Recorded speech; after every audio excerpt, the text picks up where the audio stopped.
तो वहां कब तक बना लिया जाएगा? खाद्यान्न गोदाम हेतु आवंटन कहां से मिलता है? चित्रकूट विधानसभा में संचालित शासकीय उचित मूल्य की दुकान में स्टॉक कमी पाए जाने पर कमी की पूर्ति करने का क्या प्रावधान किया बस एक ही प्रश्न, ज्यादा लंबा प्रश्न मत चित्रकूट करिए। विधानसभा क्षेत्र विधायक जी जी दोबारा फिर दो अवसर, एक प्रश्न छोटा छोटा करते जाओ, उसका जवाब सुनते जाओ जी, और उससे फिर प्रश्न करते जाए। एक साथ पूरे प्रश्न नहीं करना है, छोटा छोटा प्रश्न। मंत्री जी। माननीय अध्यक्ष महोदय, चित्रकूट विधानसभा में कुल 159 राशन दुकानें हैं माननीय अध्यक्ष महोदय, जिसमें से 134 स्वयं का भवन माननीय अध्यक्ष महोदय, और जो 25 दुकान शेष है माननीय अध्यक्ष महोदय जहां भवन नहीं। माननीय मंत्री महोदय, खाद्यान्न गोदाम हेतु आवंटन कहां से मिलता है? चलिए। माननीय अध्यक्ष महोदय, खाद्य गोदाम स्वीकृति के लिए इसको माननीय अध्यक्ष महोदय, इसमें विभागीय तो नहीं माननीय अध्यक्ष महोदय, इसको मनरेगा के तहत डीएमएफ फंड से और अन्य मदों से इसका स्वीकृति कराते हैं माननीय अध्यक्ष महोदय। जी मंत्री महोदय, चित्रकूट विधानसभा में संचालित शासकीय उचित मूल्य की दुकान में कमी पाए जाने पर कमी की पूर्ति करने का क्या प्रावधान किया गया है? माननीय अध्यक्ष महोदय, खाद्य सुरक्षा अधिनियम में राशन कार्ड पात्रता अनुसार राशन दिया जाता है माननीय अध्यक्ष महोदय। यदि कहीं गबन या अन्य कारणों से राशन कम मिलता है तो माननीय अध्यक्ष महोदय अतिरिक्त आवंटन का व्यवस्था है अध्यक्ष महोदय। ये अतिरिक्त आवंटन का व्यवस्था है माननीय अध्यक्ष महोदय, ये कलेक्टर के अनुशंसा से जारी किया जाता है, वहाँ पात्रता अनुसार से राशन दिया जाता है। चित्रकूट विधानसभा क्षेत्र के अंतर्गत खाद्य विभाग के कितने अधिकारी एवं कर्मचारी पदस्थ हैं? पदवार विवरण देवें।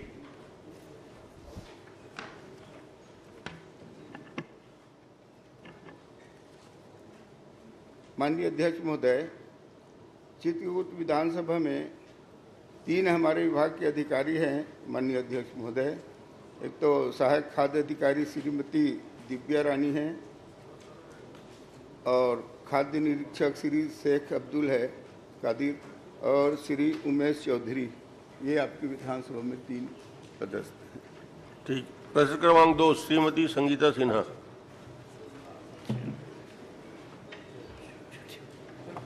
आदरणीय अध्यक्ष महोदय जी, हमारे मंत्री जी के लिखित उत्तर में आया अध्यक्ष महोदय जी कि दिनांक 24/6/2025 की स्थिति में जिला बालोद में धान संग्रहण केंद्रों पर कुल 2,09,961.33 मीट्रिक टन धान था अध्यक्ष महोदय जी, जबकि खाद्य विभाग के ऑफिशियल वेबसाइट में, आदरणीय अध्यक्ष महोदय जी मेरे पास ऑफिशियल वेबसाइट है जिसमें ये दर्शाया गया है कि इसी तारीख में धान की शेष मात्रा 2,58,454.28 मीट्रिक टन दर्शाई गई है।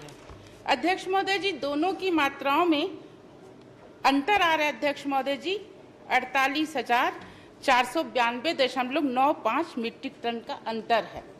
अध्यक्ष महोदय जी, अगर लिखित उत्तर के अनुसार संग्रहण केंद्रों पर 48,492.95 मीट्रिक टन का शॉर्टेज हो रहा है अध्यक्ष महोदय जी, जिसकी लागत, इसका लागत का मूल्य अगर मैं निकालती हूँ अध्यक्ष महोदय जी तो 184,27,32,000 रुपया होता है।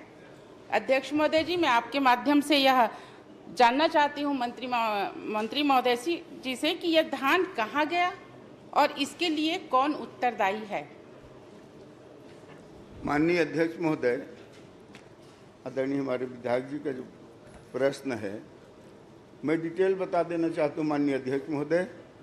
आपके संजारी विधानसभा का प्रश्न है जहाँ 40 उपार्जन केंद्र है माननीय अध्यक्ष महोदय, यहाँ कुल धान खरीदी की मात्रा है 2,22,500.48 मीट्रिक टन अध्यक्ष महोदय, और मिलर को माननीय अध्यक्ष महोदय 1,69,781.67 मीट्रिक टन ये मिलर को दिए माननीय अध्यक्ष महोदय। अब संग्रहण केंद्र में सिर्फ संजारी बालोद का बता रहा हूँ 51,691.26 ये माननीय अध्यक्ष महोदय आपके यहाँ संजारी बालोद में, इतना भी आपके यहाँ धान था। माननीय अध्यक्ष महोदय, ये खरीदी केंद्र से 2,21,472.93 मीट्रिक टन धान ये खरीदी केंद्र से निराकरण हो गया माननीय अध्यक्ष महोदय। शेष संजारी बालोद में मात्र 1,027.55 मीट्रिक टन धान है जो अभी मिलान की प्रक्रिया अधीन है। माननीय अध्यक्ष महोदय जी के इस प्रश्न उत्तरी में आया अध्यक्ष महोदय जी, जो प्रश्न उत्तरी में उत्तर आया है वो सिर्फ 2,09,961.33 का आया अध्यक्ष महोदय जी। मैं आप ही के वेबसाइट से, जो आपके खाद्य विभाग के वेबसाइट के से अध्यक्ष महोदय जी, इसी डेट पे 24/6/2025 के डेट का ही मैं निकाली हूँ अध्यक्ष महोदय जी। उसमें आया है 2,58,454। अध्यक्ष महोदय जी, मैं ये वाला सही मानूं या अध्यक्ष महोदय जी, या कौन सा वाला को मैं उस डेट का सही मानूं? क्योंकि ये वेबसाइट से निकाली हूँ, जो 1% 1 किलो का भी अंतर नहीं हो सकता, और ये आपका उत्तर है अध्यक्ष महोदय जी जिसमें ये दर्शा रहा है। तो आप ही बता दिए अध्यक्ष महोदय जी कि मैं कौन सा वाला वेबसाइट को मानूं कि आपके अधिकारी लोग जो दिए उत्तर उसको सही मानूं? माननीय अध्यक्ष महोदय, ये उठाव हो रहा है माननीय अध्यक्ष महोदय संग्रहण केंद्र से, प्रतिदिन इसका बदलते रहता है संख्या। माननीय अध्यक्ष महोदय जी, ये सतत प्रक्रिया है, मैं मानने को तैयार हूँ, लेकिन जो एक ही डेट पे दो आंसर है, दो जवाब है अध्यक्ष महोदय जी, उसी दिनांक में आपका आंसर आया है 9 लाख वाला और उसी डेट पे आंसर आया है ये वेबसाइट वाला। तो मैं सिर्फ प्रश्न ये कर रही हूँ, तो कौन सा सही है कि आपका अधिकारी द्वारा दिया गया उत्तर सही है कि वेबसाइट वाला उत्तर सही है? माननीय अध्यक्ष महोदय, मैं स्पष्ट बताया हूँ कि ये बदलते रहते हैं, डाटा जो है प्रतिदिन उसमें उठाव होता है, उसके बाद कम होते रहता है। मैं तो स्पष्ट बताया माननीय अध्यक्ष महोदय, कल दिनांक 17/7/25 के स्थिति में संग्रहण केंद्रों में 1,58,791.38 मीट्रिक टन धान उठाव हेतु शेष है। ये चारों संग्रहण केंद्र, आपके प्रश्न जो है विधानसभा से और ये जो है जिला का आंकड़ा, ये जो चारों संग्रहण केंद्र है उसका मैं बता रहा हूँ। और आपके जिले में तो कुल बता दिया 1,000 जो आया है जिला स्तरीय उत्तर आया है, मेरे पास जो उत्तर आया है वो जिला स्तरीय दिए। मैंने विधानसभा स्तरीय का प्रश्न किया था, लेकिन जो आपका उत्तर आया वो जिला स्तरीय आया है, और मैं जिला स्तरीय का ही वेबसाइट दिखा रही हूँ अध्यक्ष महोदय जी। अध्यक्ष महोदय जी, अंतर ये छोटी मोटी अंतर अध्यक्ष महोदय जी नहीं है, ये 1,84,27,00,000 का मामला है अध्यक्ष महोदय जी, और ये किसान का गाड़ी कमाई का हिस्सा है अध्यक्ष महोदय जी। इसको प्लीज गंभीरता से ले और इसका जवाब मुझे आप दे तो अच्छा होगा। मैं स्पष्ट जवाब दे रहा हूँ माननीय अध्यक्ष महोदय। माननीय विधायक जी का प्रश्न विधानसभा का है, और लेकिन ये 4 वहाँ पे संग्रहण केंद्र है, जगतरा, भानु पपुरी, हुंडा भाटा और भालू घोरी, ये चारों संग्रहण केंद्र में ये जिला स्तर आदरणीय अध्यक्ष महोदय जी, भालू घोरी ये सब मेरे में नहीं आता है। ये चारों संग्रहण केंद्र ये डोंडी लोहारा क्षेत्र का है अध्यक्ष महोदय जी। अध्यक्ष महोदय जी, इसमें उत्तर जो आया है वो जिला स्तरीय का ही है। आप गोलमोल जवाब नहीं दीजिए। जो अध्यक्ष महोदय जी, ठीक है, जिला स्तरीय आपका जवाब आया है, मैं उसी पे जा रही हूँ, आपके वेबसाइट से और आपका इससे मिलान कर रही हूँ कि मैं कौन सा वाला सही मानूं, और उसमें मैं उस क्वेश्चन पे आगे बढ़ूं। मंत्री जी ये कहा थे मैं दोनों सही कौन हरे, या तो दोनों सही न है का वाला पूछा थे वहाँ। अन्य अध्यक्ष महोदय, मैं एक आंकड़ा बता रहा हूँ, वो बताया भी हूँ। ये संजारी बालोद विधानसभा का ही प्रश्न है, उसका डिटेल बताया हूँ। वहाँ सिर्फ 1,027.55 मीट्रिक टन मिलान हेतु बचा है, सिर्फ ठीक संजारी चलिए बालोद में। आगे पूछिए। और ये आदरणीय आंकड़ा अध्यक्ष जिला महोदय का जी। बता रहे हैं, तो ठीक। जिला का भी मैं बता आगे बढ़िए, देना आगे चाहता हूं, बढ़िए। माननीय अध्यक्ष महोदय। अध्यक्ष महोदय जी, ये छोटा या छोड़ने वाला प्रश्न नहीं है अध्यक्ष महोदय नहीं, जी। आप प्रश्न अगर करिए जिला ना। में अंतर आ रहा है, जिला का उत्तर आया है अध्यक्ष महोदय जी, जिला में जवाब होगा महोदय जी के पास। तो जब जिला का उत्तर भी आया है तो आप जिला का भी आंसर दे दीजिए कि अगर वेबसाइट में ये दोनों में अंतर क्यों है। ये वेबसाइट का है अध्यक्ष महोदय जी, मेरे पास रिकॉर्ड है। आप बोलेंगे तो मैं पटल पे रख दूंगी अध्यक्ष महोदय जी, और हम मंत्री जी को भी दे देंगे। महोदय जी, जब अंतर आ रहा है तो उसका तो जवाब दें। चलिए।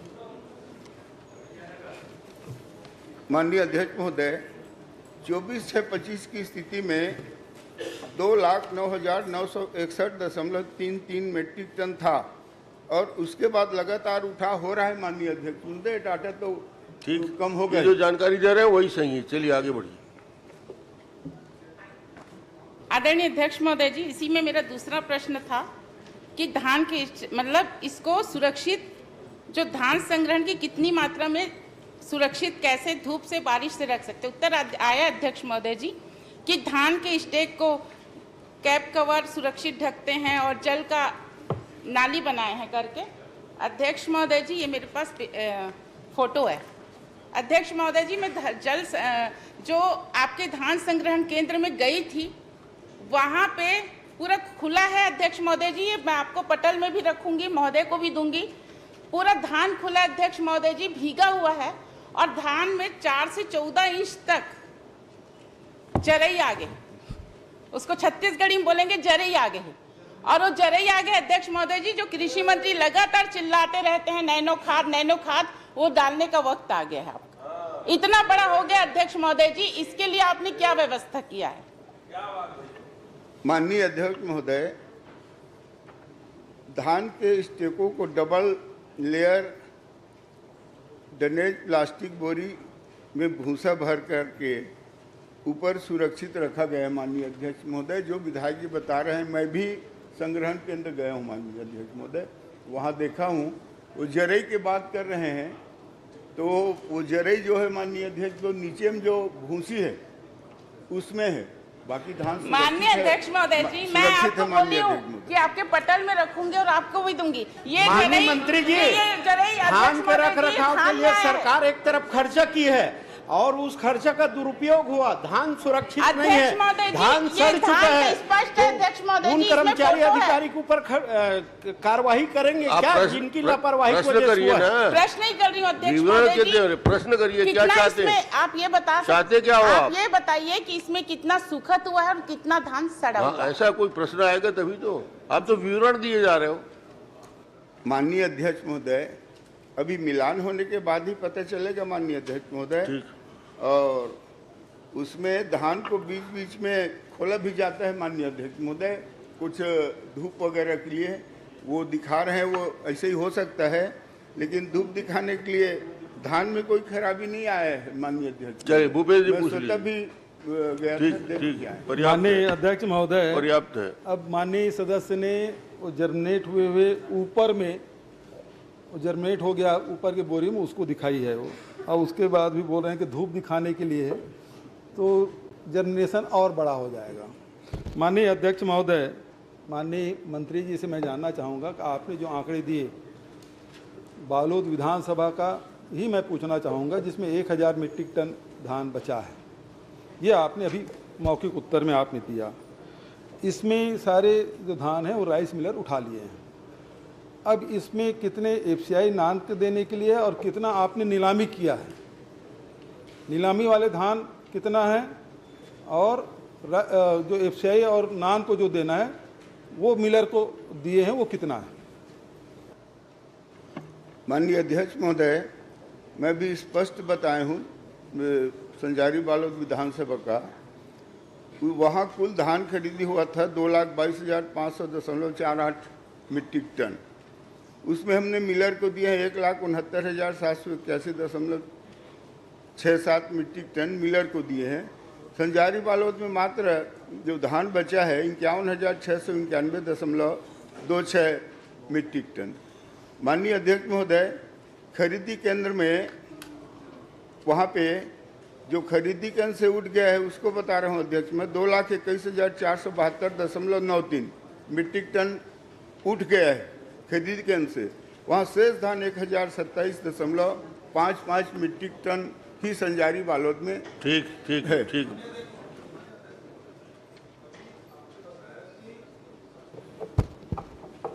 जो खरीदी केंद्र है उसमें मात्र 1,000 बचा है और टोटल जो धान बचा है 51,000। 1,59,000 या 49,000 या 59,000 आपने बताया कि राइस मिलर उठा लिए हैं। तो मेरा प्रश्न ये था कि राइस मिलर उठाए हैं, उसमें जो नीलामी है सरकार ने की है उसकी मात्रा कितनी है, और दूसरा एफसीआई और नान को देने के लिए राइस मिलर को मिलिंग करने के लिए आपने दिया, वो आंकड़े कितने हैं। दूसरा आपने कहा कि धान खरीदी केंद्र से उठ गया है, तो धान है कहाँ, क्योंकि आपने कहा धान खरीदी केंद्र से उठा है, तो पूरा धान आपने 1,69,000 बताया कि उठ गया, राइस मिलर उठाए हैं, 51,000 शेष है। अब 1,000 धान खरीदी केंद्र में, इसका मतलब 50,000 जो मीट्रिक टन धान है वो कहाँ है, वो धान। माननीय अध्यक्ष महोदय, इसी बात को अभी बताया हूँ, जो 51,691.26 मीट्रिक टन जो धान है ये संग्रहण केंद्र में गया, इन चारों संग्रहण केंद्र में, ठीक है। और वहाँ से ठीक ठीक हो गया, पर्याप्त हो गया, 1,027.55 ही शेष है। ठीक है, बैठ जाइए। अटल जी क्रमांक 3। मैं माननीय मंत्री जी से मैंने प्रश्न किया था कि 2024-25, 25-26 जून तक कितने क्विंटल धान की खरीदी की गई, कितने क्विंटल धान का उठाव किया जा चुका है, कितने क्विंटल धान का उठाव होना शेष है, धान का उठाव नहीं होने वाली समिति का नाम, कुल धान खरीदी उठाव की मात्रा कितनी है और उस समितियों में धान का उठाव नहीं होने के कारण। माननीय मंत्री जी, मैं आपसे जानना चाहता हूं कि बिलासपुर में 140 धान उपार्जन केंद्र हैं, आपने केवल बताया कि 2 मल्हार और रिजदा में 10,886 क्विंटल की कमी आई है। इस धान की कीमत 4 करोड़ 13 लाख रुपए होती है, और इसके लिए कौन उत्तरदायी, क्या कार्रवाई की गई, इनके लिए उत्तरदायी कौन है, और अब अंतिम लेखा मिलान की प्रतीक्षा करेंगे कि कार्रवाई करेंगे। माननीय अध्यक्ष महोदय, बिलासपुर में माननीय अध्यक्ष महोदय, ये 2 जो है मल्हार और रिश्दा, इन सोसाइटियों में 10,886.17 क्विंटल धान कम पाया गया माननीय अध्यक्ष महोदय, और हम इन दोनों सोसाइटी के विरुद्ध FIR भी दर्ज करा दिए। ठीक। और FIR पंजीयक के माध्यम से दर्ज किया जा चुका है माननीय अध्यक्ष, दोनों सोसाइटी। FIR हुआ। क्या इस बात की जांच कराएंगे कि धान खरीदी जो बताई जा रही है उतनी नहीं की गई है या धान की अफरा तफरी की गई है? जो खरीदी बताई गई 10,000, क्या वो खरीदी हुई है? अगर हुई है तो क्या जो 3,100 रुपये का पैसा मिला है वो कहाँ है? और अगर नहीं हुई है तो क्या अफरा तफरी की गई है? माननीय अध्यक्ष महोदय, हम इसमें कार्रवाई किए हैं, दोनों सोसाइटी में FIR दर्ज किया जा चुका है, और ये 10,886.17 क्विंटल है, ये कम पाया गया, और इसका ये तो जांच के विषय, अभी तो FIR हो गया, कार्रवाई हम लोग कर ही रहे हैं, और इसका मिलान भी करेंगे, अंतिम मिलान में और स्पष्ट हो जाएगा। वैसे आपके यहाँ बिलासपुर में माननीय अध्यक्ष महोदय, हम वहाँ का बिलासपुर का पूरा आपके जिले में 140 धान के खरीदी केंद्र है माननीय अध्यक्ष महोदय, और वहाँ पे लेखा मिलान में 132 केंद्र में जीरो शार्टेज आया है। 140 में 132 पे जीरो शार्टेज आया है।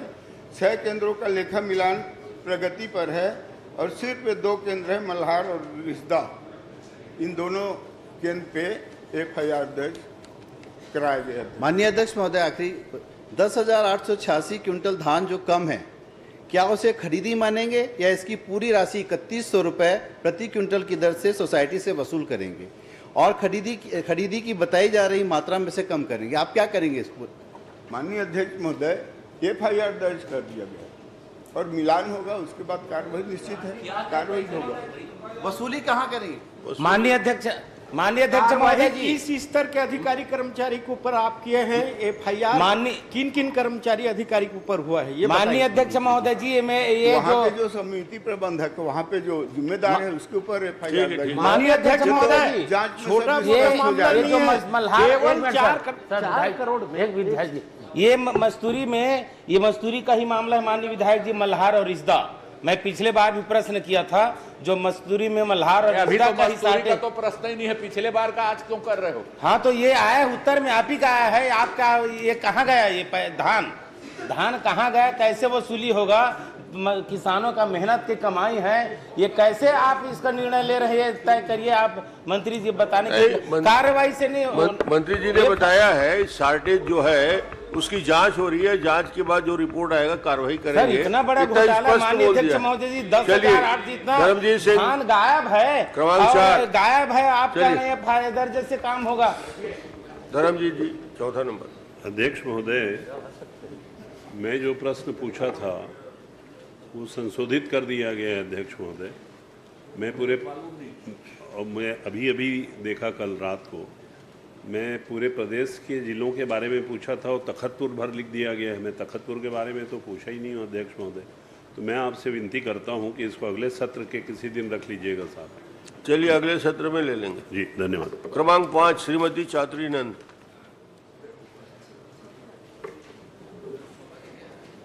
माननीय अध्यक्ष महोदय, मैं माननीय मंत्री महोदय जी से पूछना चाहा था कि कतका ठन सामाजिक संस्था मन अनुदान बर आवेदन करे हावे और कौन कौन संस्था ला अनुदान दिए जात हवे?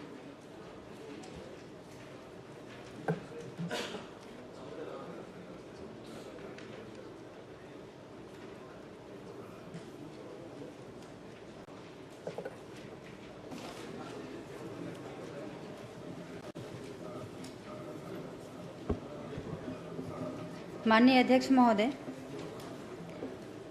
माननीय सदस्य का जो क्वेश्चन है उससे अलग क्वेश्चन पूछ रही हैं। वो मत के बारे में जानकारी चाहिए थी, लेकिन संस्था की बात कर रहे हैं तो अगर मैं बता देना चाहूँगी कि संस्था, स्वैच्छिक संस्था, 2 संस्थाएं हैं जो फॉर्च्यूनर फाउंडेशन द्वारा संचालित फॉर्च्यूनर नेत्रहीन उच्चतर माध्यमिक विद्यालय कर्मा पटर पर महासमुंद और शांति मैत्री ग्रामीण विकास संस्था द्वारा संचालित आसियाना वृद्धाश्रम दलदली रोड महासमुंद, ये 2 संस्था हैं। ठीक है, आगे पूछिए। माननीय अध्यक्ष महोदय, फॉर्च्यून फाउंडेशन एनजीओ ला 2023, 2024, 2024-25, 2025-26 में कतका अनुदान दिए गए हावे? मैं माननीय मंत्री महोदय जी से जानना चाहता हूँ।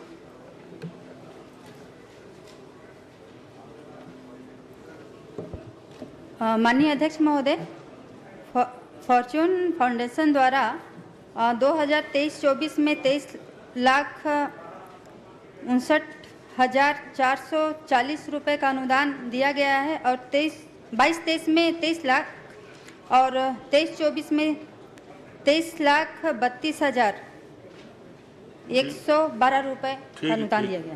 अगला माननीय अध्यक्ष महोदय, माननीय मंत्री महोदय द्वारा जो आंसर मोला उपलब्ध कराएगी से ये उत्तर में अभी मंत्री महोदय बोलिन कि 23 लाख समथिंग उपलब्ध कराए गए हैं, लेकिन मोला जो ये प्रश्नोत्तरी में उत्तर दिए गए हैं वो में 21 लाख बताते, 2023-24 में, 2024-25 में 11 लाख बताते और 2025-26 में 10 लाख बताते। तो ये मंत्री महोदय के उत्तर और मोला जो उत्तर मिले हैं वो में अंतर काबर हवे? माननीय अध्यक्ष महोदय, मेरे जानकारी में जो आंसर आया है, जो उत्तर मुझे मिला है, क्या है जो 11 लाख का माननीय सदस्य बता रहे हैं वो 23 लाख का 2 किस्तों में दिया गया है, इसलिए 11 लाख उसमें दर्शाया गया है माननीय अध्यक्ष महोदय। ठीक, मोला जो जवाब मिला थे वो गलत जवाब मिला थे, फिर भी मैं माननीय मंत्री महोदय जैसे निवेदन करिया कि एक बार जांच करा ली। और मोर अगला सवाल है, संस्था के कार्यालय कहाँ हवे और संस्था द्वारा शासन से प्राप्त अनुदान के उपयोग करेगे हवे। माननीय मंत्री महोदय बताए के कष्ट करी।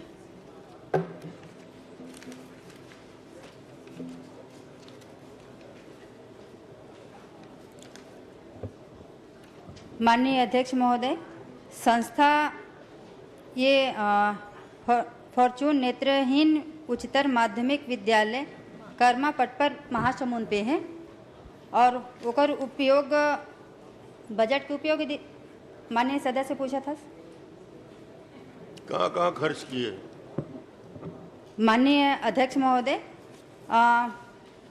क्योंकि अलग अलग मांग रहते हैं हर संस्था में, उसमें वेतन की भी रहती है, वस्त्र की भी रहती है, भोजन की भी उपलब्ध करा देंगे आप। जी बिल्कुल माननीय पूरी अध्यक्ष महोदय, जानकारी डिटेल अपन उपलब्ध करा देंगे। प्रश्नकर्ता को दे देंगे किस किस मद में कितना कितना दिया गया। जो मूल प्रश्न इनका है, आगे कुछ पूछिए। माननीय अध्यक्ष महोदय, माननीय मंत्री महोदय जी से मैं पूछना चाहता का फॉर्चून फाउंडेशन सरायपाली विधानसभा के केंदुढार में संचालित हवे और ओकर द्वारा अनुदान लिए जात हवे?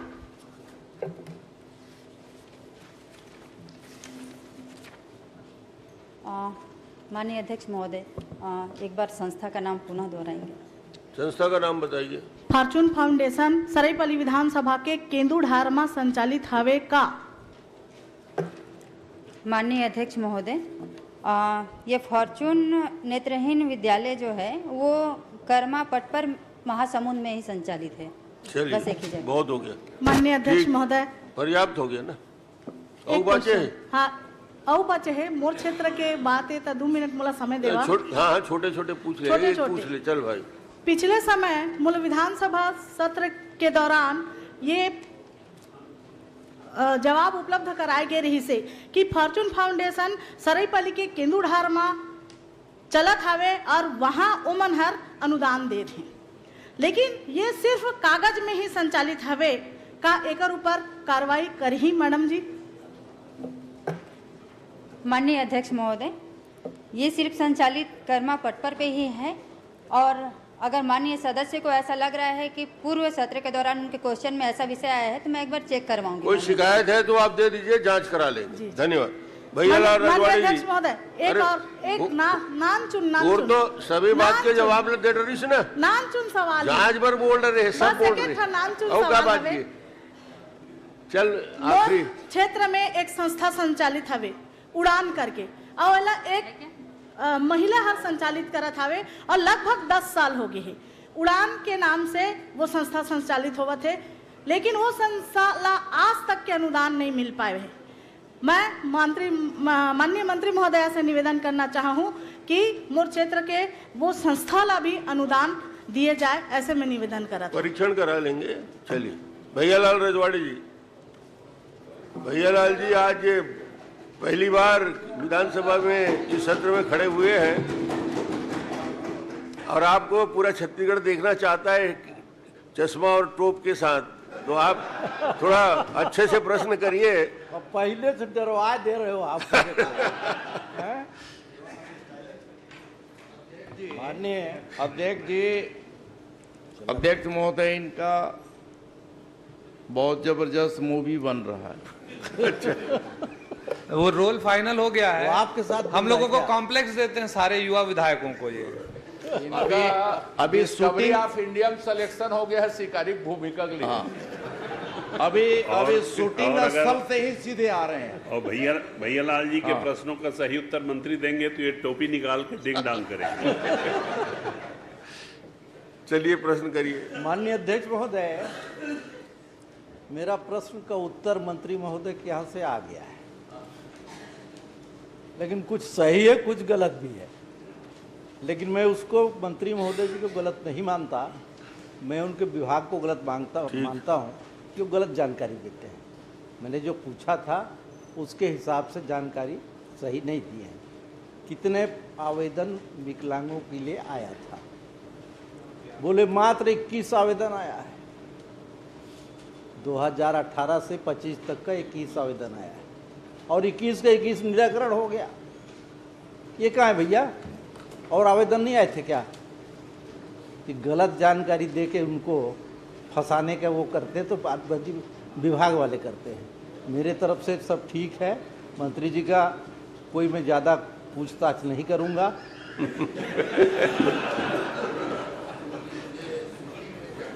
एक ही जिले के हो आप लोग? नहीं, मंत्री जी का जो आवेदन वो किया था ना कि किसी आवेदन आया है, उसी के विभाग का है। 3 आवेदन जो रिजेक्ट किए हैं, क्यों किए भाई इनको? जब 21 के 21 कर दिए तो ये 3 आवेदन कहाँ से आ गया? सपना के आ गया क्या है? प्रश्न कर लीजिए ना। प्रश्न अब क्या करूँ मैं? वो कर रहा यहाँ तो प्रश्न ही कर सकते हो आप। मैं कुछ नहीं पूछो, इतना ही पूछे हो कि यहाँ तो प्रश्न करिए या आशीर्वाद दे दीजिए। आशीर्वाद दे दिया मैं उसको। बस ठीक हो गया। धन्यवाद। क्रमांक 7 श्री व्यास कश्यप।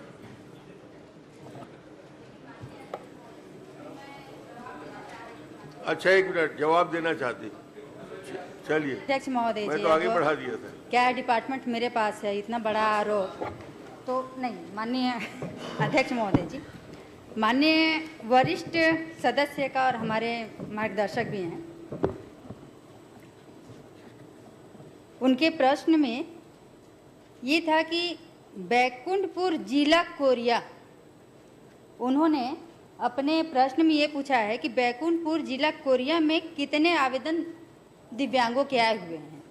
तो माननीय अध्यक्ष महोदय सिर्फ बैकुंठपुर जिला कोरिया के बारे में पूछे हैं, क्योंकि बैकुंठपुर नगर पालिका है और नगर पालिका में सिर्फ 21 आवेदन आए हुए हैं और 21 आवेदन पात्र पाए गए हैं। इसलिए अपन आंसर में 21 आवेदन वहां से आए हुए हैं, 21 को अपन पात्र किए हैं। चलिए, बढ़िया, ठीक। अरे नगर पालिका की बात नहीं पूछ रहा हूँ मैं, विधानसभा की बात बोल रहा हूँ मैं। कितने आया है? आप बोले 21 के अलावा नहीं आया। अभी सुशासन त्योहार में इतना आवेदन आया, इतना आवेदन, निराकरण कहाँ हुआ है? माननीय अध्यक्ष महोदय, 21 आवेदन सिर्फ बैकुंठपुर से प्राप्त हुए थे और अगर मैं बात करूं जनपद पंचायत बैकुंठपुर की, तो वहां से 368 आवेदन आए हुए हैं और उसमें अपन निराकृत किए हैं, कुल स्वीकृत किए हैं जो वो 265 और अपात्र हुए हैं 103। माननीय अध्यक्ष महोदय जी, 21 आवेदन बता रहे हो और 265 बता रहे हो, तो मैं तो पूछा हूँ भैया कि हमारे विधानसभा का ही बता दो।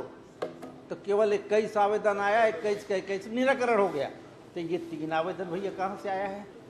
उसी में से तो मैं निकलवा के मंगवाया हूँ। 21 के बाद 3 कितना होता है? माननीय अध्यक्ष जी, भैयालाल जी कोई आवेदन आया क्या? उसका निराकरण हुआ कि नहीं हुआ, वो महत्वपूर्ण है।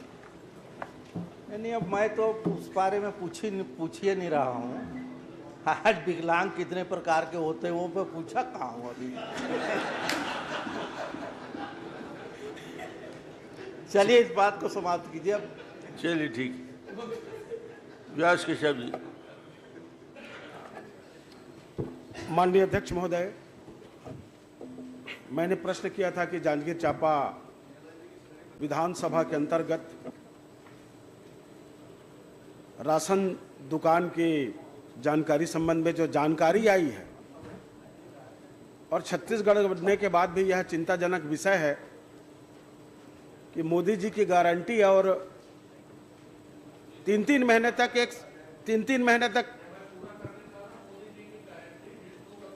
हाँ ठीक है, तो सुशासन से चाह भी रहे कि अब काम भी हो। 106 दुकान की जानकारी मिली है कि 106 दुकान जांजगीर चांपा विधानसभा के अंतर्गत संचालित हो रही है अध्यक्ष महोदय, परंतु गोदाम की इतनी कमी है कि 106 में मात्र 32 ही गोदाम हैं और 74 गोदाम आज भी नहीं बन पाए हैं।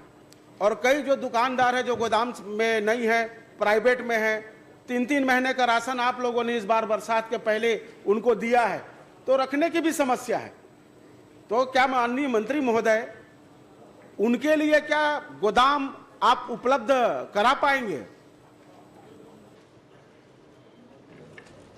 माननीय अध्यक्ष महोदय, विधायक जी बता रहे हैं 74 दुकान जहां भवन नहीं है। ये बात सही है माननीय अध्यक्ष महोदय। 74 जो है इसमें 34 निजी भवन में और 40 अन्य शासकीय भवन में चल रहा है माननीय अध्यक्ष महोदय। और माननीय विधायक जी का चिंता है कि भवन स्वीकृति के संबंध में है, तो मैं माननीय अध्यक्ष महोदय इसको मनरेगा डीएम फंड या समग्र योजना के तहत इसका स्वीकृति होता है। और ये जो है अभी इस पर भी हम देखते हैं, विभागीय अधिकारी से चर्चा करेंगे, कहीं हो सकता है। माननीय अध्यक्ष महोदय, ये अच्छी बात है कि मंत्री जी ने चिंता की है कि मनरेगा तो चल ही नहीं रहा है, मनरेगा से भवन की तो बात ही नहीं है। डीएमएफ की भी बात करते हैं तो डीएमएफ भी अब एक निश्चित सीमा तक ही आप खर्च कर सकते हैं। मैं तो चाहूंगा कि पूरे छत्तीसगढ़ में ऐसे जितने भी राशन दुकान संचालित है, उन सभी राशन दुकानों के लिए तो गोदाम की व्यवस्था होनी चाहिए। 3-3 महीने के लिए आप लोगों ने भी उपलब्ध कराया है, रखने की व्यवस्था नहीं होने के कारण बरसात यानी कि खुले में भी चावल पड़ा हुआ है और सड़ रहा है। महोदय, मैं जांजगीर चांपा ही नहीं वरन पूरे छत्तीसगढ़ के जितने भी राशन दुकान है, सभी राशन दुकानों के आप कृपा करके एक पूरी योजना बना दीजिए। किसी भी योजना के तहत पूरे उनके लिए भवन हो जाए। सरकार आती रहती है, जाती रहती है, परंतु राशन व्यवस्था गारंटी है, खाद्य सुरक्षा गारंटी छत्तीसगढ़ में लागू है। उनको तो चावल देना ही देना है, शक्कर देना कि। एक मिनट, आपका जब शासन आया था ना, तो जितने राशन दुकान थे उसको तिरंगा रंग में पोतवाए भरे, एक ठो नया नहीं बनाए। समझ गए? आप दो रंगा रंग में पोतवा लीजिए, आप दो रंगा रंग में पोतवा लीजिए ना। कौन मना कर रहे हैं पोतवाने के लिए? एक ठो नहीं बनाए, 3 रंग में पोतवा भर दिए। अच्छा भाई, हमने पोताई भी तो कराया है भाई, आप तो कुछ नहीं कर रहे हैं और मनरेगा से और डीएमएफ से बनाने की बात करते हैं। मैं तो योजना की बात कर रहा हूं छत्तीसगढ़ सरकार के लिए। प्रश्न कर लीजिए आप। प्रश्न महोदय यही है कि क्या 74 दुकान की घोषणा किसी एक निश्चित योजना से बता दीजिए कि इस योजना से हमारे विधानसभा में गोदाम तैयार हो जाएंगे, यही घोषणा करवा दीजिए माननीय अध्यक्ष महोदय, यही आग्रह है। माननीय अध्यक्ष महोदय, ये 74 दुकान है, यहाँ पे भवन ही नहीं है माननीय अध्यक्ष महोदय। और ऐसा हमारे विभाग में भी इसके लिए बजट का प्रावधान नहीं माननीय अध्यक्ष महोदय। इसलिए विधायक जी जो बात कह रहे हैं तो उसको माननीय पंचायत मंत्री जी से भी हम निवेदन करेंगे, समग्र विकास के योजना में जो कुछ बनता है 2-4 स्वीकृत करें, ये निवेदन करेंगे माननीय। चलिए ठीक है। माननीय अध्यक्ष महोदय, मेरा प्रश्न का ये कि आया है, जांजगीर नैला नगर पालिका 60,000 की आबादी है और लगभग राशन के लिए वो मात्र 8 दुकान से ही आश्रित है महोदय। एक दुकानदार 5-5, 7-7 राशन दुकान के संचालन कर रहे हैं। 3 महीने का चावल लेना है अभी, या कि 1 महीने का भी लेने जाना पड़ता है, तो अपनी रोजी रोटी को मार करके मजदूर भाई जनरली लाइन लगा रहते हैं, तो आज आना, कल आना, परसों आना। तो मैं क्या माननीय मंत्री महोदय से आग्रह करता हूं कि ऐसे जब हितग्राहियों की संख्या, राशन दुकान की संख्या अधिक है, तो क्या दुकानों की संख्या बढ़ानी चाहिए, यह मैं आपसे आग्रह कर रहा हूं कि जब 25 वार्ड हैं और मात्र 8 दुकान हैं, कई लोगों के पास तो 9-9 वार्ड के दुकान के मालिक बन बैठे हैं, एक ही जगह से संचालित होते हैं, लंबी लाइन लगाती है। यही आग्रह की संख्या क्या बढ़ाएंगे कि नहीं बढ़ाएंगे, बता दीजिए। माननीय अध्यक्ष महोदय, जांजगीर नैला राज्य शासन नियुक्तिकरण के तहत नवीन नए राशन दुकानों की प्रारंभ करती है। जांजगीर नैला में 8 एवं चांपा में 1, इस प्रकार कुल 9 नवीन राशन दुकान जारी करने विज्ञापन 24/12/20 को जारी किया गया था माननीय अध्यक्ष महोदय, जिसमें जांजगीर नैला के 8 दुकानों में उच्च न्यायालय से स्थगन है माननीय अध्यक्ष महोदय। इस तरह नए दुकान खोलने की प्रक्रिया स्थगित है माननीय अध्यक्ष महोदय। और भी माननीय अध्यक्ष महोदय, 2022 में विज्ञापन निकला था, चांपा में स्थगन हुआ था, तो चांपा में नवीन दुकान के लिए आमंत्रित के लिए पेपर में विज्ञापन आ चुका है भैया। पर 22 के बाद अब 25 चल रहा है, स्थगन कब तक रहेगा? स्थगन की भी एक सीमा रहती है ना, स्थगन तो कब का समाप्त हो गया है। माननीय मंत्री महोदय, नए सिरे से क्या विज्ञापन जारी किए जाएंगे, यह प्रश्न है मेरा। माननीय अध्यक्ष महोदय, ये प्रकरण जो है उच्च न्यायालय में, माननीय अध्यक्ष महोदय, इसमें चर्चा नहीं की। वहां से जब तक कि ये प्रकरण का निराकरण नहीं होगा, चलिए न्यायालय से निराकरण कराए। दलेश्वर साहू महोदय, नंबर 8। यही अंतिम प्रश्न है मेरा। हो तो गया? नहीं, माननीय मंत्री महोदय, अध्यक्ष जी, एक है कि भाई अगर 8 दुकान से संचालित अगर हो रहे हैं, संचालित करता व्यक्ति 8 लोग हैं, 25 वार्ड हैं, तो जब हाई कोर्ट का जो डिसीजन आएगा, बात का आएगा, क्या वही दुकानदार उन वार्डों में अपने राशन दुकान खोलेंगे? उन्हीं को सौंप दीजिए कि ताकि उनकी दुकानों की संख्या बढ़ जाए, हाई कोर्ट का मामला भी खत्म हो जाएगा, जनता को सुविधा भी बढ़ जाएगी। माननीय अध्यक्ष महोदय, ये कोर्ट का प्रकरण है। चलिए दलेश्वर साहू जी, क्रमांक 8। अध्यक्ष महोदय, मेरा प्रश्न जो है प्रदेश में स्थापित fortified rice kernel AFRK manufacturing mill के संबंध में है। अध्यक्ष महोदय, मेरा प्रश्न ये है कि राज्य में 94 फोर्टिफाइड राइस कर्नल मैन्युफैक्चरिंग मिल है, पंजीकृत है और स्थापित भी है। शासन द्वारा जारी कस्टम मिलिंग नीति अनुसार 1 मई 2025 को व्यवस्था में बदलाव कर टेंडर की कार्रवाई की गई, जिसमें आपने राज्य के अधिकतम मिलरों को छोड़कर अन्य राज्य जैसे पंजाब, अन्य राज्य के को शामिल करने का क्या कारण है? अध्यक्ष महोदय, मैं मंत्री महोदय से जानना चाहता हूँ। हमारे 94 स्थापित है, हमारी स्थापित, पर हमारे को आधा को छोड़ के आपने अन्य राज्य को, पंजाब जैसे राज्य को आपने टेंडर में शामिल करने का मौका दिया। मैं कारण जानना चाहता हूँ। माननीय अध्यक्ष महोदय, विधायक जी का चिंता है, 1 मई 2025 के पूर्व राज्य में 94 FRK मिल थे पंजीबद्ध। माननीय अध्यक्ष महोदय, 2024-25 के पूर्व की कस्टम मिलिंग में राज्य शासन द्वारा FRK खरीदी का प्रावधान मिलर को था। माननीय अध्यक्ष महोदय, राइस मिलरों द्वारा FRK निर्माताओं से FRK खरीदकर 45 चावल कस्टम मिलिंग में जमा किया जा रहा था। माननीय अध्यक्ष महोदय, उक्त प्रक्रिया में राइस मिलरों को अधिकतम 73 रुपये प्रति किलो FRK हेतु दिया जा रहा था। माननीय अध्यक्ष महोदय। अध्यक्ष महोदय, मेरा कारण था कि आपने अन्य राज्य को मौका क्यों दिए? हमारे यहाँ 94 है और आपने 54 को शामिल किए। 54 के साथ में 94 को नीति निर्देश में उनको भी शामिल कर लेना था। बाहर के राज्य को शामिल करने का क्या कारण है, ये मैं पूछना चाहता हूँ अध्यक्ष महोदय।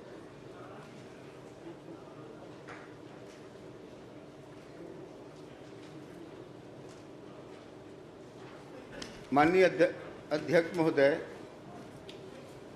मैं बताना चाहूँगा कि वर्ष 2024-25 में कस्टम मिलिंग अनुसार FRK व्यवस्था का प्रावधान मार्कफेड द्वारा निविदा के माध्यम से किया गया। माननीय अध्यक्ष महोदय, 30/11/24 को निविदा जारी की गई एवं 30/12/24 को निविदा का दर ऑनलाइन बोली के माध्यम से निर्धारित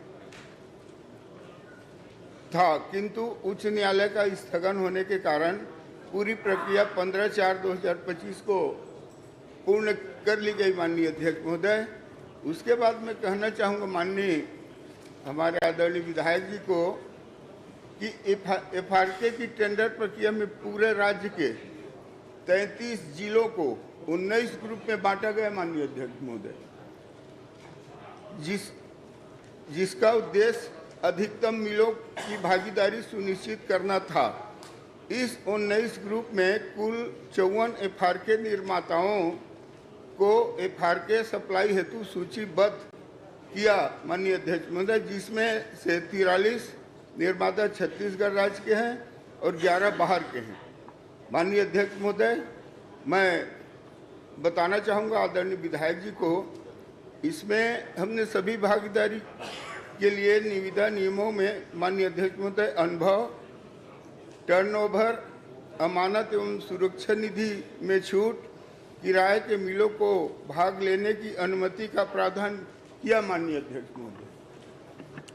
अध्यक्ष महोदय, आपने स्वीकार भी कर लिया कि हमने अन्य राज्य 10 राज्य को हमने शामिल किया। ठीक है, आपने निविदा अगर हमारे ही प्रदेश के मिलरों को अगर प्राथमिकता देते तो शायद ये प्रश्न उठता ही भी नहीं, पर आपने हमारे ही मिलरों का गला घोट के आपने अन्य प्रदेश के मिलरों को शामिल करके आपका योजनाबद्ध क्या तरीका था, क्या आप उसमें आपका इस व्यू रचना में आपका क्या क्या योगदान था।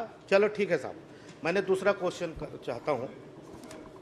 माननीय अध्यक्ष मैं बता देता हूँ, इसमें उत्तर दे देता हूँ। नहीं, मैं उत्तर तो दे ही दिया, शामिल तो कर ही लिया, दे देता हूँ ना, क्यों दिए हैं।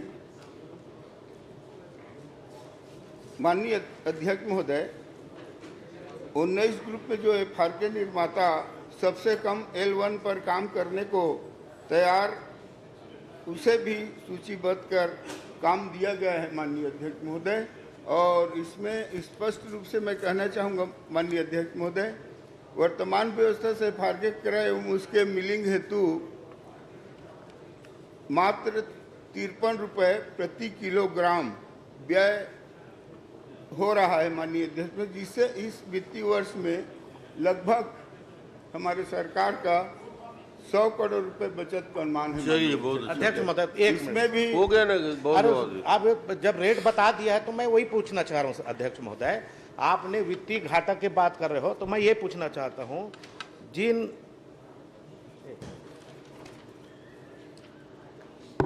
आपने पिछले 23-24 में जो आपने खरीदे खरीद विपणन वर्ष 2024-25 के पूर्व केंद्र शासन द्वारा राज्य शासन पीडीएस सार्वजनिक वितरण प्रणाली से एफआर के प्रति किलो का दर क्या निर्धारित था और कितने में खरीदते थे, और इसमें अभी और वर्तमान में जो आपने निविदा प्रक्रिया के तहत अन्य राज्यों को और कुछ अपने ही राज्य को शामिल किया, उसमें रेट में कितना अंतर है आपने वो बता दीजिए कि केंद्र शासन कितने में खरीदना चाह रहे थे, कितना था प्रति किलो, और आपने फिर कितने में खरीदे और अभी वर्तमान में कितने में खरीद रहे हो, बस इन तीनों का बता।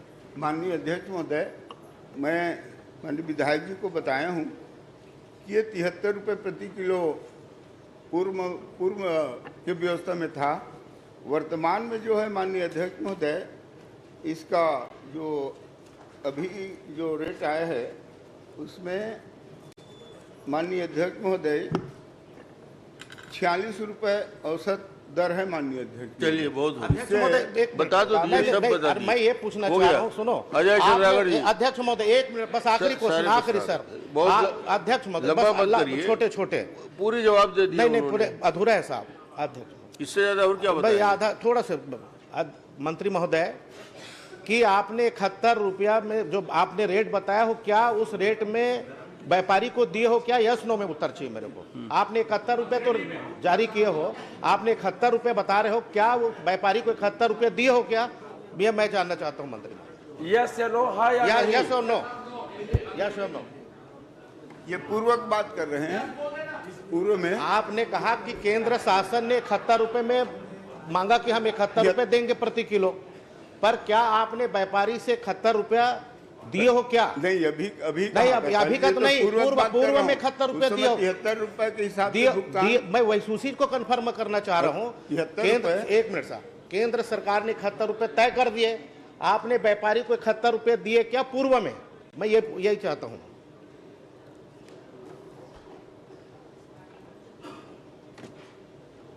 माननीय अध्यक्ष महोदय, पहले पूर्व में 73 रुपये था माननीय अध्यक्ष महोदय, उस हिसाब से भुगतान किया, रेट कम हो गया। हाँ, अब अभी नया व्यवस्था में उसका रेट बहुत कम। अध्यक्ष महोदय, मेरे बात को समझ ही नहीं पा रहे हैं। आपने 71 रुपया व्यापारी को पैसा दिए हैं क्या? यस नो में बस इतना ही चाह रहा हूँ आपसे। यस या नो, बस, हाँ या नहीं? आप दिए हो क्या? 71 रुपये केंद्र सरकार ने तय किया, उसमें आपने व्यापारी को पैसा दिए हो क्या किसी भी समय में?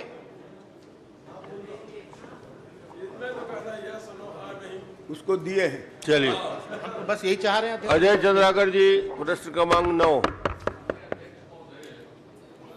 मैं आपसे एक आग्रह करूंगा कि आप प्रश्न के परिशिष्ट को आप भी देखिए, और मैं कोई इसमें प्रश्न नहीं करना चाहता, मैं आपको कुछ चीजें बोलना चाहता हूं। और बहुत संवेदनशील विषय, जब आप मुख्यमंत्री थे, पंचायत और समाज कल्याण का डायरेक्टरेट एक होता था, तब इस स्कूल को हमने खोला था। इसमें आप देखेंगे, आपसे संरक्षण चाहता हूं, पढ़ देता हूं, फिर मैं पूछूंगा। जो स्वीकृत पद हैं 31, उसमें एक प्राचार्य को छोड़ के 30 पद खाली हैं दिव्यांगों के स्कूल में। 23 पद प्लेसमेंट एजेंसी से। अब प्लेसमेंट एजेंसी को मैं डिटेल करूंगा, अब आप प्रश्न ब को पढ़ लीजिए। अब प्रपत्र ब को क्या क्या पढ़ाते हैं इसमें दिया है। Bachelor of arts fine arts, bachelor of fine arts, bachelor of fine arts के विषय अलग अलग दिए हैं। उसमें हिंदी भाषा, पर्यावरण आप देखेंगे 2, तबला वबला सब है उसमें। फिर प्रपत्र सा आप देखिएगा कि क्या क्या सुविधाएं दी जाती हैं, और द में आप देखिएगा कि इसका अनुदान, दिव्यांगों के स्कूल का अनुदान प्रति वर्ष कम हो रहा है। इस साल 25-26 में 57 लाख रुपए, और आखिरी जो प्रपत्र है उसमें क्या खर्च हुआ है वो है। अभी कुछ दिन पहले मेरा एक प्रश्न था, माननीय नेता प्रतिपक्ष हैं, माननीय दोनों उप मुख्यमंत्री हैं, आप हैं, आपके समय में ये स्कूल खुला, प्लेसमेंट एजेंसी के पंजीयन, मेन सप्लाई, इसकी निगरानी करने के लिए कोई व्यवस्था है क्या? तो श्रम मंत्री ने जवाब दिया था कि इसकी कोई व्यवस्था नहीं। मैं छत्तीसगढ़ में किसी भी प्लेसमेंट एजेंसी को नहीं जानता जो तबला वादक या चित्रकला सिखाने वाले मेन पावर की सप्लाई करता हो। पूरे के पूरे पद खाली हैं। अब खर्चा को आप देखेंगे तो हर साल सिर्फ फर्नीचर खरीद रहे हैं और भोजन में व्यय हो रहा है या पेट्रोल डीजल में व्यय हो रहा है। मने विकलांगों के स्कूल के साथ मजाक हो रहा है। यदि बजट लगातार कम हो रहे हैं, मैं आपसे आग्रह इतना ही करूंगा, क्या पूछूंगा इसमें, क्या पूछने लायक और क्या आश्वासन लूंगा इसमें। मैं आपसे यह चाहता हूं, यदि सरकार इसको नहीं चलाती, चीफ सेक्रेटरी महोदय भी सुन रहे हैं, नहीं चला सकते तो किसी एनजीओ को दे देना चाहिए इसको। लेकिन एक लाइन भर बता दे मुझको कि कौन सा ऐसा एनजीओ है जो तबला वादक और जो इसमें कला है, फाइन आर्ट्स को, चित्रकला के मेन पावर को सप्लाई करता है, उस एनजीओ का नाम, और उससे मैं मिलना चाहूंगा। यही डबल इंजन का प्रभाव है। का चीज संवेदनशील है, ते सब चीज गर्वच्चर ही समझ लेता चला था, लाठी भी चला था। माननीय अध्यक्ष महोदय, अब इसमें कुछ बोलना चाहे, कुछ करना चाहे तो वो जाने। मैं सदन के सामने इस बात को लाना चाहता था, या तो इसको बंद कर दें या किसी एनजीओ को दे दें, और चलाएं तो ठीक से चलाएं, और ठीक से चलाने के लिए यदि कुछ कदम उठा रहे हो तो बता दें, नहीं तो इससे अतिरिक्त मेरा कोई प्रश्न नहीं। ठीक है, बताना चाहें तो बता दीजिए।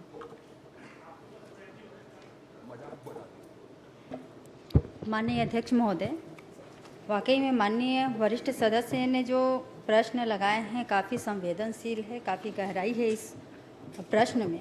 क्योंकि जब आप मुख्यमंत्री थे माननीय अध्यक्ष महोदय जी, उसी टाइम महाविद्यालय के पद स्वीकृत हुए थे। ये प्रश्न आने के बाद मैं भी आश्चर्य हुई माननीय अध्यक्ष महोदय कि इतने लंबे समय के बावजूद भी इस पद को क्यों नहीं भरा गया। सिर्फ एक पद भरा गया है, बाकी सब खाली है माननीय अध्यक्ष महोदय। मुझे भी इस बात की काफ़ी तकलीफ है। हम दिव्यांग बच्चों के साथ ऐसा कर रहे हैं, अब किसकी गलती है माननीय अध्यक्ष महोदय मैं नहीं जानती, लेकिन कहीं ना कहीं हम दिव्यांग बच्चों के साथ उनकी भावनाओं को शायद नहीं समझ रहे हैं। ऐसा विषय आ रहा है इतने लंबे समय तक। माननीय अध्यक्ष महोदय, ये 2017 की बात है जब पद स्वीकृत हुई। 5 साल बात तो वहीं तक लाना पड़ता है माननीय सदस्य महोदय कि 5 साल इस पद में, क्योंकि 2018 में गवर्नमेंट चेंज हो गई थी माननीय अध्यक्ष महोदय। इस पे पूर्ववर्ती सरकार की जो विभागीय मंत्री है, इस पे अभी तक क्यों कार्यवाही नहीं की माननीय अध्यक्ष महोदय जी, इसको संज्ञान में क्यों नहीं? मैं भी अपने आप को दुर्भाग्य समझती हूँ माननीय अध्यक्ष महोदय। आपको 1.5 साल से ऊपर हो गए, वही मैं कह रही हूँ माननीय अध्यक्ष महोदय जी। पिछले सरकार और आगे सरकार की बात नहीं करनी है। आपका मंत्रालय, आप उस पर क्या कर सकती हैं, आगे बढ़ने की बात करिए। पीछे जो हुआ है उसकी गलती के लिए आज विवरण नहीं देना है, आप भविष्य में क्या करेंगे उतना ही बता दीजिए। जी माननीय अध्यक्ष महोदय जी, मैं उसी बात पे आ रही थी कि मुझे विभागीय अधिकारियों के माध्यम से शायद मुझे जानकारी प्राप्त हुआ या मैं इतनी गहराई तक नहीं पहुंच पाई। माननीय अध्यक्ष महोदय, मैं भी इस बात को स्वीकार करती हूं, मुझे अब माननीय सदस्य के माध्यम से ये जानकारी प्राप्त हुई है। वैसे माननीय अध्यक्ष महोदय, हम अभी फिलहाल में क्योंकि पहले प्राथमिकता पे अपन छोटे बच्चे जो हैं उनके भी पद खाली थी माननीय अध्यक्ष महोदय, तो इन 1.5 सालों में हमने 112 पद की स्वीकृति हमको मिली है अभी कुछ दिन पहले ही माननीय अध्यक्ष महोदय, और जल्द ही इस पे ये संज्ञान में आई है, तो जल्द ही इस पे हम फाइल बढ़ा के इसकी जो रिक्त पद है उसको भरेंगे माननीय। चलिए ठीक। अनुदान क्यों घट रहा है और प्लेसमेंट की जांच करिए। मैं ऐसा कोई प्लेसमेंट नहीं जानता जो तबला वादक सप्लाई करे, संगीत पेटी बजाने वाला सप्लाई करे या चित्रकला सिखाने वाला सप्लाई करे, ऐसा मैं कोई प्लेसमेंट एजेंसी नहीं जानता छत्तीसगढ़ में। जी माननीय और अध्यक्ष, अनुदान क्यों घट रहा है इसका लगातार ये बताइए। माननीय अध्यक्ष महोदय, क्योंकि अब बजट जो स्वीकृत हुए थे फर्स्ट टाइम में, अब उसमें अधिकतर प्लेसमेंट में ही है चल रहे हैं, तो खर्चे भी कम हो रहे हैं, इसलिए बजट में कमी आ रही है।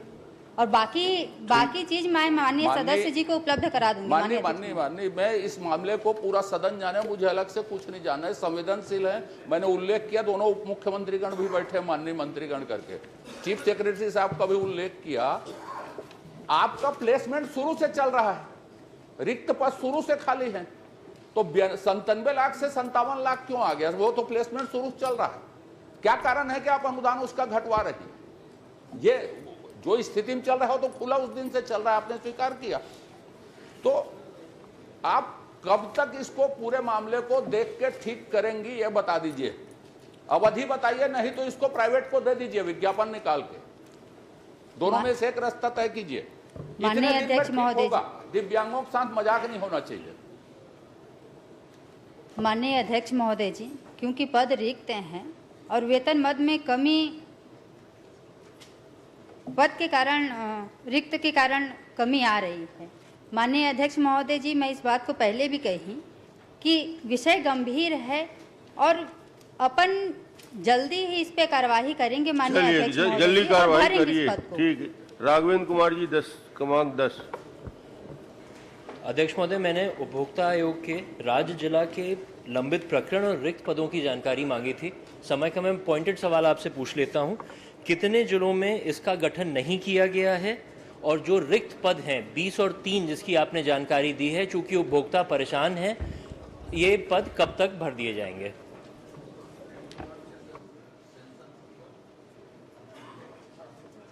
माननीय अध्यक्ष महोदय,